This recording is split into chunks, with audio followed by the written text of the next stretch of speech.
Shalom, kasih karunia dan damai sejahtera dari Tuhan kita Yesus Kristus ada dalam kehidupan Bapak, Ibu, Saudara, dan anak-anak. Kita berjumpa kembali dalam Renungan Mingguan Rabu 8 September 2021 yang hari ini didasarkan dari Injil Matius pasal 17 ayat 14 sampai dengan 21. Sebelum kita merenungkan sabdanya, mari kita menyatukan hati di dalam doa. Bapa yang penuh kasih, kami mengucap syukur atas anugerah, rahmat, kekuatan, dan cinta-Mu yang senantiasa hadir, memenuhkan kami dengan keselamatan yang dari-Mu, sehingga setiap perjalanan kami Tuhan, kami menemukan kebahagiaan, kesukacitaan, pengharapan, sekalipun ada berbagai tantangan, godaan, cobaan, dan tekanan yang kami rasakan. Tapi kami boleh melaluinya, oleh karena Engkau hadir dan nyata atas hidup kami. Maka kebenaran firman-Mu yang hendak kami renungkan bersama, kami percaya Tuhan, membangkitkan iman kami, bahwasanya Engkau hadir dalam sepanjang waktu, dan Engkau menyatakan kemurahan-Mu yang tak terbatas atas kami. Di dalam-Mu ya Tuhan Yesus, Sang sumber kehidupan dan keselamatan, kami naikkan doa ini dengan syukur, percaya, dan berserah. Seraya pula kami mohon ampun atas setiap dosa dan pelanggaran kami. Amin. Injil Matius pasal 17 ayat 14 sampai dengan 21. Demikian sabda Tuhan. Yesus menyembuhkan seorang anak muda yang sakit ayan. Ketika Yesus dan murid-muridnya kembali kepada orang banyak itu, datanglah seorang mendapatkan Yesus dan menyembah. Katanya, "Tuhan, kasihanilah anakku. Ia sakit ayan dan sangat menderita. Ia sering jatuh ke dalam api dan juga sering ke dalam air. Aku sudah membawanya kepada murid-murid-Mu, tetapi mereka tidak dapat menyembuhkannya." Maka kata Yesus, "Hai kamu, angkatan yang tidak percaya dan yang sesat, berapa lama lagi aku harus tinggal di antara kamu? Berapa lama lagi aku harus sabar terhadap kamu? Bawalah anak itu kemari." Dengan keras Yesus menegur dia. Lalu keluarlah setan itu daripadanya, dan anak itu pun sembuh seketika itu juga. Kemudian murid-murid Yesus datang, dan ketika mereka sendirian dengan dia, bertanyalah mereka, "Mengapa kami tidak dapat mengusir setan itu?" Ia berkata kepada mereka,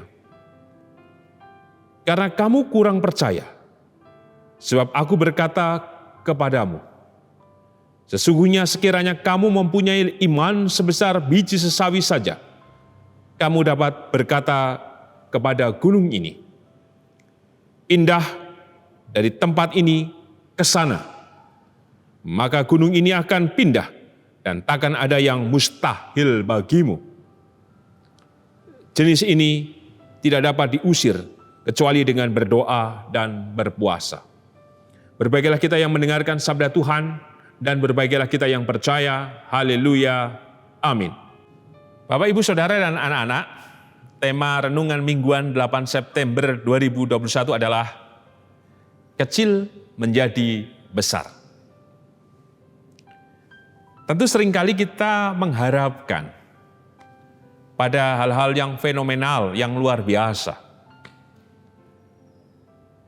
yang menunjukkan bagaimana Tuhan itu hadir senyata-nyatanya atas seluruh kehidupan kita. Persis yang dialami oleh seorang perempuan ini ketika meminta kesembuhan dari Tuhan Yesus untuk anaknya yang sakit ayan. Gambarannya seperti ketika kita menyaksikan tayangan sulap, abrakadabra. langsung kemudian berharap semua menjadi sempurna dan nyata. Tapi lihatlah, dan fenomena apa yang terjadi? Justru perempuan ini mengaku dan menceritakan kepada Tuhan Yesus bahwa sebelum ia datang kepadanya, ia sudah meminta murid-muridnya untuk menyembuhkan anaknya. Tetapi justru murid-muridnya dipermalukan. Karena apa? Anak dari perempuan ini tidak sembuh. Dan dalam upaya yang keras, perempuan ini datang kepada Tuhan, mengadukan keluh kesahnya. Kita baca secara khusus di ayat yang ke-15. Tuhan, kasihanilah anakku. Tentu ia berharap agar anaknya segera pulih. Sebagai seorang ibu, ia merasa paling dalam atas penderitaan anaknya.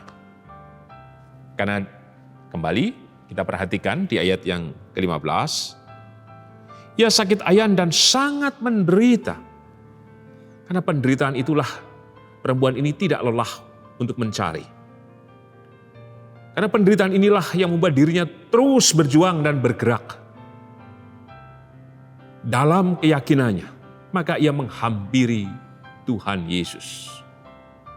Dan karena belas kasih dan cinta Tuhan Yesus, maka Tuhan Yesus memulihkan anaknya. Dialog menjadi sangat terbuka. Ketika di ayat yang ke-17, Tuhan mengatakan, "Hai kamu angkatan yang tidak percaya dan yang sesat, berapa lama lagi aku harus tinggal di antara kamu? Berapa lama lagi aku harus sabar terhadap kamu?" Artinya apa? Seharusnya perempuan ini tidak perlu datang kepada Tuhan Yesus. Karena kan Tuhan sudah mengutus para muridnya. Kan Tuhan sudah menyatakan penyertaannya dalam kuasanya kepada murid-muridnya. Tetapi kenapa mereka tidak berhasil menyembuhkan anak dari perempuan ini? Sehingga Tuhan mengatakan, berapa lama lagi aku harus bersabar, berapa lama lagi aku harus bersamamu. Juga pada sisi yang lain meneguhkan iman dari perempuan ini. Nah, dialognya kemudian mengalir dan pada akhirnya para murid bertanya, "Kenapa ya kok kami tidak bisa menyembuhkan? Apakah ada sesuatu yang salah dalam diriku?" Lalu kemudian jika kita membaca di ayat yang ke-20, Tuhan dengan jelas mengatakan, "Karena kamu kurang percaya." Tentu ada dua pihak. Yang pertama, para murid. Yang bisa jadi mereka kurang percaya. Kurang sungguh-sungguh. Tapi pada pihak yang lain, karena bisa jadi perempuan ini, tanda kutip, menyepelekan murid-murid. Mereka kan hanya sekedar murid, bukan gurunya. Bisa jadi demikian. Sehingga tadi Tuhan menegur kepada murid-murid dan juga mengingatkan perempuan tadi. Sekaligus juga meneguhkan iman perempuan ini. Kenapa disebut kurang percaya? Maka kemudian bisa kita lihat kembali di ayat 20. "Sebab aku berkata kepadamu sesungguhnya sekiranya kamu mempunyai iman sebesar biji sesawi saja, kamu dapat berkata kepada gunung ini." Tadi dihubungkan dengan kata sabar dan berapa lama lagi. Agaknya memang murid-murid tidak secara dalam menghayati panggilannya, tidak berjumpa dengan kuasanya. Agaknya pula para murid yang tidak berdaya untuk menyembuhkan ini. Ada kesadaran iman di mana mereka tidak lekat dan dekat. ukurannya sebiji sesawi saja, mereka tidak bisa memenuhkannya. Dan akhirnya mereka tidak bisa apa-apa dan dipermalukan atas situasi ini. Untuk itulah pesan apa yang kita terima dalam renungan mingguan pada Rabu 8 September 2021. Yang pertama, perlu sebuah usaha yang keras dalam disiplin rohani kita. Ada tahapan-tahapan di mana kita mau menempuhnya untuk dekat, lekat, dan terhubung senantiasa dengan Tuhan. Karena seringkali kita hanya meminta dengan instan dan segera. Jangan-jangan ini yang dilakukan oleh para murid, hanya menyebutkan nama dalam nama Yesus, sementara imannya tidak terbangun. Sementara perempuan ini hanya sekedar mengharapkan kesembuhan tanpa kemudian percaya pada kuasa itu. Ia hanya butuh sebuah peristiwa yang fenomenal, yang luar biasa, supaya anaknya segera sembuh. Dua tokoh ini bisa saja menggambarkan diri kita. Ketika kita berdoa, kita menyebut nama Tuhan, tapi kita tidak terhubung secara langsung dengan Tuhan.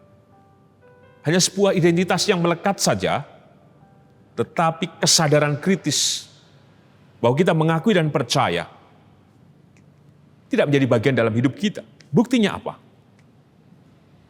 Siapa kita yang benar-benar 100% dalam hidup ini berdasar pada kebenaran firman-Nya? Siapa kita yang benar-benar sungguh-sungguh mengikuti Dia dalam laku ucapan tindakan kita? Atau pada sisi yang lain, jika kita menjadi perempuan tadi, betul bahwa penderitaan itu seringkali menekan diri kita. Tetapi kemudian, Tuhan kasihanilah aku. Maka kata itu bukan hanya sekedar meminta, memohon, dan memaksa Tuhan. Tapi ada ungkapan penyerahan secara batin. Siapapun itu yang dipakai oleh Tuhan, maka ia harus percaya, bukan orang itu yang menyembuhkan, tapi kuasa Tuhan yang berbicara. Bahkan, jika kita dalam posisi sebagai perempuan ini, kita bisa terhubung langsung dengan Tuhan. Dalam segala penderitaan, kelelahan, tangisan kita, maka jangan berjarak. Untuk itu bangunlah terus-menerus. Supaya iman kita setidak-tidaknya sebiji sesawi. Ada dalam kehidupan kita, ada dalam pikiran kita, ada dalam iman kita, ada dalam seluruh tubuh jiwa roh kita. Dan itu akan mengubahkan seluruh kehidupan kita. Yang kedua, mari kita perhatikan kembali di ayat yang ke-20. Pindah dari tempat ini ke sana, maka gunung ini akan pindah dan takkan ada yang mustahil bagimu. Ketidakmustahilan itu ada dalam kehidupan kita. Ketidakmustahilan bukan menjadi ruang kosong untuk harapan kita. Tapi segala sesuatunya menjadi mustahil, menjadi tidak mustahil. Oleh karena Tuhan hadir. Ketidakmustahilan itulah yang dari Tuhan. Tadi saya menyebutkan bukan ruang yang kosong, tapi Tuhan mengisi dengan anugerah dan berkat-Nya. Bukankah berbagai peristiwa itu terjadi atas hidup kita? Suka, duka, dan lain sebagainya. Ketidakmustahilan itu telah berbicara.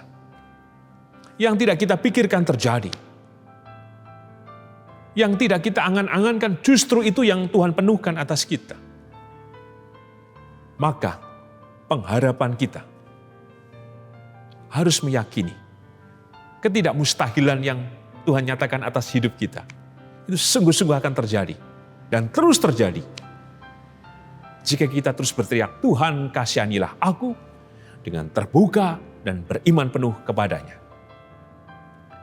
Sebagai penutup, mari kita perhatikan ayat yang ke-21. Jenis ini tidak dapat diusir kecuali dengan berdoa dan berpuasa. Berdoa dan berpuasa. Mungkin kita sebagai orang Jawa biasa, puasa. Dan kita tahu, tapi dalam tradisi gereja Protestan, soal puasa itu kan tidak menjadi bagian yang dihidupi. Wong tidak, atau bukan sebuah kewajiban kok. Tapi teks ini meneguhkan kita bersama. Dengan berpuasa, mengantar kita untuk mau berjumpa. Berpuasa berarti ada keheningan batin kita. Berpuasa berarti terbuka seluruh hidup kita. Berpuasa berarti kita mau memandang kepada Kristus Tuhan. Berpuasa berarti menciptakan disiplin rohani kita untuk dekat, lekat, dan berserah penuh kepadanya. Sehingga ketika kita berjumpa dengannya dalam doa, maka yakinlah kuasa itu akan terjadi. Dari yang kecil menjadi besar. Lakukanlah itu dalam kehidupan kita. Melakukan dengan kesungguhan, pelan tapi pasti. Kita setia pada perkara kecil, hal yang besar Tuhan nyatakan. Maka kecil yang menjadi besar, dari yang mustahil menjadi tidak mustahil. Jika kita mau percaya dan mau terus-menerus dan senantiasa berharap dan berserah kepadanya. Amin. Mari kita menyatukan hati di dalam doa. Bapa yang penuh kasih, kami mengucap syukur. Hadirat-Mu yang Maha Kudus memenuhi tubuh jiwa roh kami, sehingga kami dikuatkan, ditenangkan, dan dimampukan untuk terus percaya bahwa Engkau hadir dalam segala sesuatu yang tidak mustahil, sehingga seluruh kehidupan kami Engkau jawab melalui kuasa dan anugerah-Mu itu. Tapi bukan hanya sekedar kami meminta dan memohon, tapi ada panggilan berkat untuk kami untuk juga Tuhan merayakan dan menyalakan spiritualitas kami. Kami harus terhubung dengan-Mu Tuhan sepanjang kehidupan kami. Maka biarlah kami menunjukkan kehidupan kami secara sungguh dalam laku spiritual kami Tuhan. Membangun kedekatan dan membangun perjumpaan dengan-Mu Tuhan. Tolonglah kami supaya keberimanan kami adalah keberimanan yang penuh hanya kepada-Mu dan tidak tergoda atau terganggu dengan ajaran-ajaran lain. Mampukan kami terus percaya kepada-Mu ya Tuhan Yesus. Karena kami percaya kepada-Mu, maka kami yakin Tuhan, Engkau hadir atas kehidupan hamba-Mu yang dalam keadaan sakit dan pemulihan kesehatan, khususnya Bapak dan Ibu Priyono, Ibu Ami Birowo, Bapak Yonatan Purwoko, Ibu Lawiem Suparman, Anak Amoresia, Bapak Sariman, Bapak Sudarsono, Bapak Ngatimin, Bapak dan Ibu Budiandono, Ibu Nyak Nilawati, Bapak Warsito Utomo, Ibu Sriwiyati, Bapak Rasdiman, Bapak Stiantono, Bapak Larbadio, Saudara Yunan Widatmoko. Anugerah dan kuasa-Mu terjadi Tuhan atas hamba-hamba-Mu ini. Dan kemurahan-Mu Tuhan dinyatakan. Khususnya untuk Bapak Warsito Utomo. Kami yakin dan percaya Tuhan Engkau memulihkan, menyembuhkan. Kami yakin Tuhan, tangan kuasa-Mu bekerja atas kehidupan Bapak Warsito Utomo. Kami juga berdoa untuk Ibu Rusmiati Buyung, Ibu Sarno, Ibu Tugira Sariman, Ibu Tio Mangun Sentono, Bapak Wilson Siagian, Ibu Mur Jangkung, Bapak Siswa Prayitno, Bapak Sahrun, Ibu Joyo Pawiro, Bapak Sadal Paulus, Bapak Kristan Dauriwu, Bapak Elias Sariman, Ibu Marti Utomo, Ibu Waginah Paijo, dan jemaat-jemaat yang tidak bisa kami sebutkan satu persatu. Anugerah-Mu besar Tuhan atas kehidupan hamba-hamba-Mu ini. Kami yakin Tuhan Engkau mendekap erat dengan kesegaran, dan Engkau tiupkan harapan dan kehidupan atas hamba-hamba-Mu ini. Kami percaya Tuhan Engkau menolong.